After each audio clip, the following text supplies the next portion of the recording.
Expliquer ce qu'est l'humain est aussi simple que de regarder dans la soupe à la tomate de grand-mère et de deviner toutes les épices qu'elle contient. Donc, presque impossible. Bien sûr, ça serait plus facile si on pouvait simplement demander à grand-mère. Et c'est exactement ce qu'on va faire en parlant de l'humain. On va laisser de côté l'analyse psychologique et nos propres expériences et on va aller à la source. On ouvre la Bible pour voir ce qu'elle dit. On va vraiment partir de zéro, la création. Le premier type de vie dans la création était la vie végétale.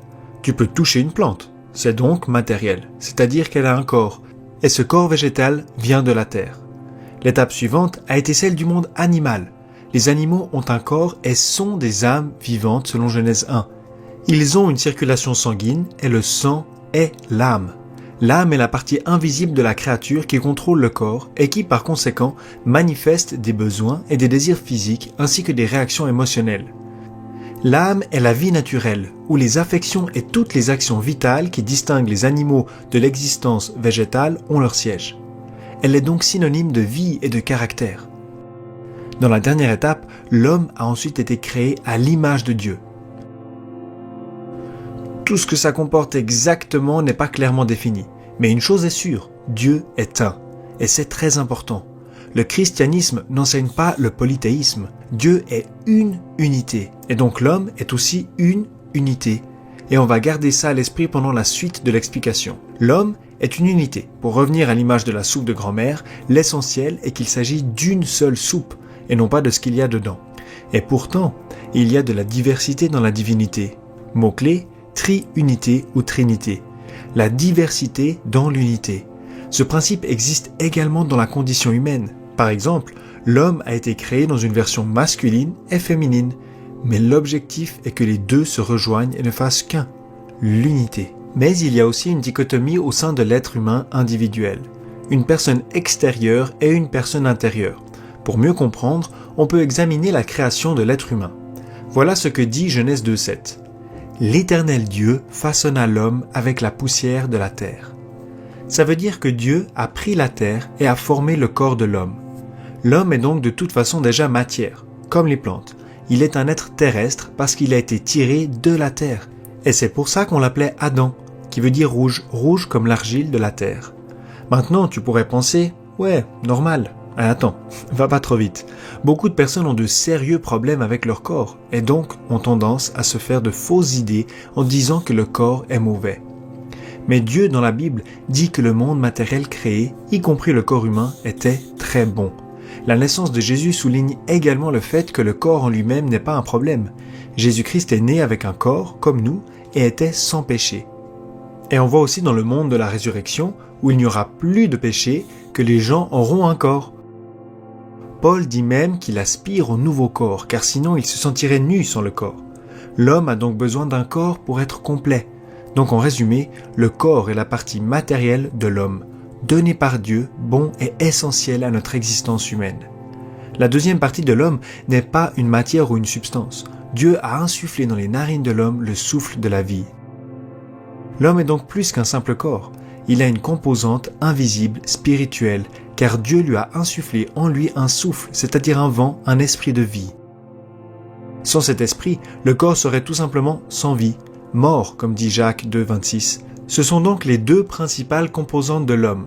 Quand l'homme meurt, dit Ecclésiaste 12, la poussière retourne à la terre, d'où elle vient, et l'esprit retourne à Dieu qui l'a donné. C'est la différence entre l'homme et les animaux. Leur esprit ne va pas à Dieu parce qu'il ne vient pas de Dieu mais de la terre. Donc Dieu insuffle l'esprit dans le corps et l'homme est devenu une âme vivante. Et maintenant, on pourrait se demander si l'homme est constitué de 2 ou 3 parties. Et la réponse est les 2. Tu peux l'expliquer à l'aide d'une image biblique. Le corps est appelé le temple du Saint-Esprit. Et à quoi ressemblait le temple? Il y avait le parvis puis le temple. Bien vu. Donc, 2 parties. Mais la partie intérieure était également divisée en 2 parties. Le lieu saint et le lieu très saint. Donc, 3 parties. Ça dépend un peu de ton point de vue. Le problème est que l'âme et l'esprit sont utilisés de manière presque interchangeable. Les deux présentent presque les mêmes caractéristiques. L'esprit décrit la vie intérieure de l'homme en relation avec Dieu, tandis que l'âme décrit la même vie en relation avec le corps et le monde matériel. L'esprit est donc la partie invisible de l'homme qui regarde Dieu à travers le Saint-Esprit. L'âme n'est pas non plus matérielle, mais regarde la terre et touche le monde extérieur à travers les organes des sens du corps. Pour utiliser l'image du temple, le parvis était la partie visible et dans le lieu très saint, on rencontrait Dieu. Le sanctuaire était l'espace entre les deux. Ok? Et on place où le cœur maintenant? Eh bien, le cœur est à un autre niveau. Il est toujours placé en opposition à la partie visible de l'homme. L'exemple classique est 1 Samuel 16, 7. L'homme regarde à l'apparence extérieure et l'Éternel regarde au cœur. On pourrait l'assimiler à l'homme intérieur et surtout aux pensées. Avant la conversion, les mauvaises pensées venaient du cœur. Pourquoi?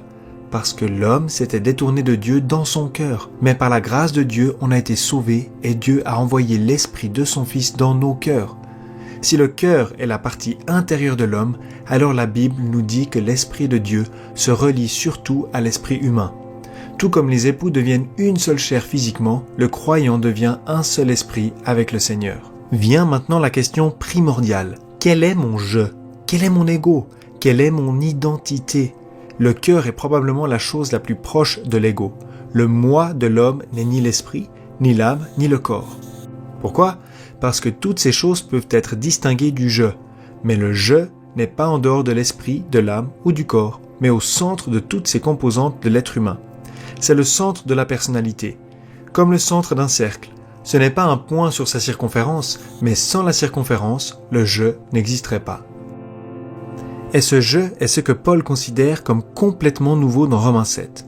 Jean dit que ce je ne peut plus pécher parce qu'il est né de Dieu. 2 Corinthiens 5, 17 dit « Si quelqu'un est en Christ, il est une nouvelle créature, les choses anciennes sont passées, voici toutes choses sont devenues nouvelles. » C'est l'accomplissement de la promesse d'Ézéchiel 36. « Je vous donnerai un cœur nouveau. » Et comment il le fait? « Et je mettrai en vous un esprit nouveau.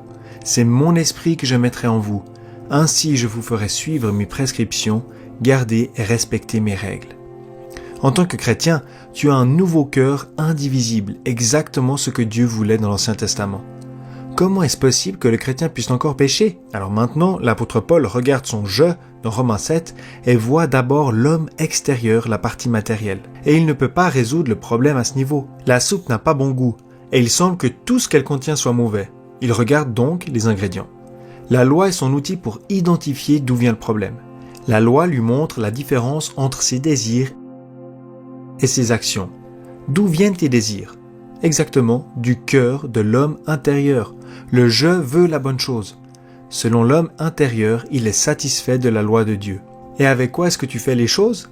Avec l'homme extérieur, il déclare donc « Le péché n'est plus dans mon je, dans mon être intérieur, mais dans mes membres. » Concrètement, ça veut dire le corps. Pour prendre l'exemple du temple, ça voudrait dire ça.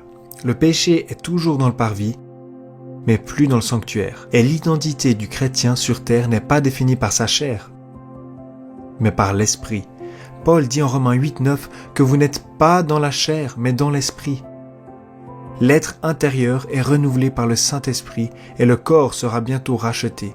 Mon ami, tu peux imaginer ce que ça veut dire? Dieu nous a donné un nouveau cœur, un nouveau moi.